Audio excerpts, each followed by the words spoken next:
Hello, my name is Sarah Bauer, and my topic for this assignment is imagery.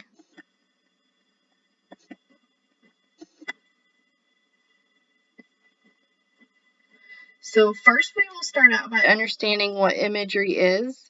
Imagery has a couple different definitions. The first one simply being the formation of any mental image. An example of this would be reading the word cat and seeing an image of a cat in your head. The second definition of imagery combines memories from the five senses, either together or separately, that allow you to mentally recall an experience. An example of this would be the smell of freshly cut grass or waving your hand over the flame of a candle. And with this, you can see the flame and feel the heat of the fire on your hand. These would be examples of imagery of smell, touch, and sight.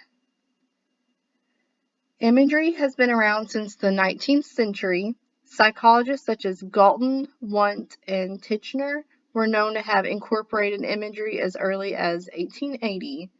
Imagery was before its time and has often rejected by psychologists during this time, in part due to psychologists believing in behaviorism, the lack of knowledge about the brain, and the inability to physically see and study a tangible object. Because of the lack of a tangible object to study, imagery was often rejected and would be until the 1970s.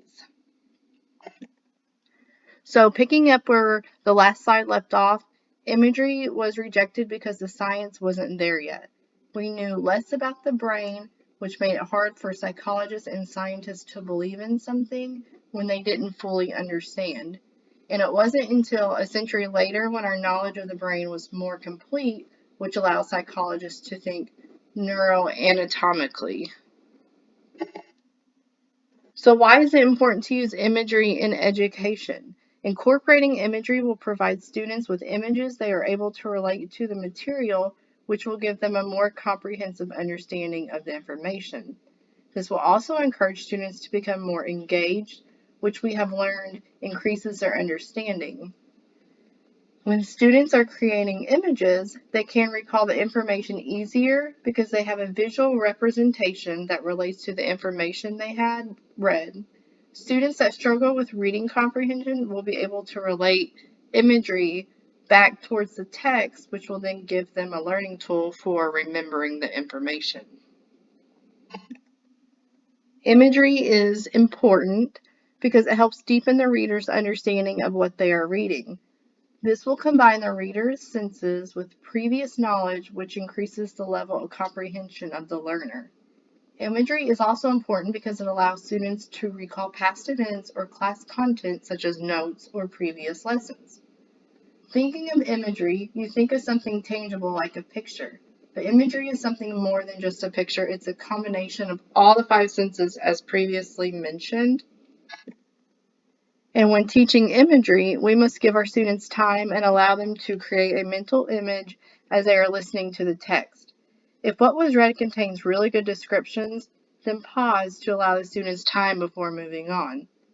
Class discussions are important because not every student can form that mental image, or that mental image could differ per student. This allows the students who have difficulties to create an image, and it allows students to see images other students have come up with.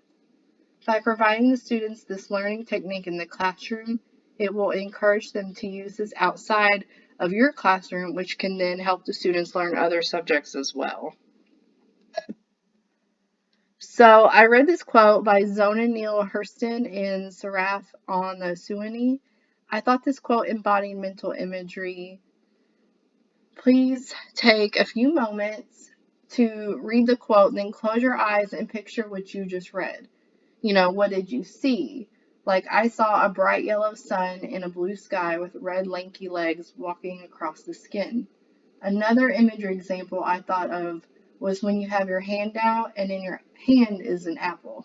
What color is the apple? Now take the apple and take a bite out of it. What did you hear?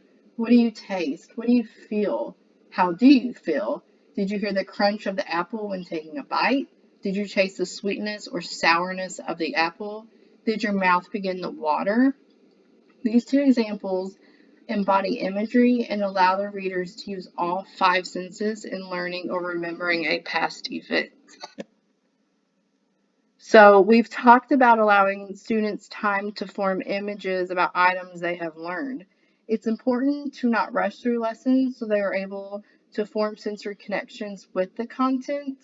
Another practice that can help students is setting up a sensory stage for your students. One example would be taking the students on a mental field trip to the beach. What do they hear? What do they see? What do they smell? What do they feel? This helps students create an image and provides them with a valuable learning experience absent going to the actual beach.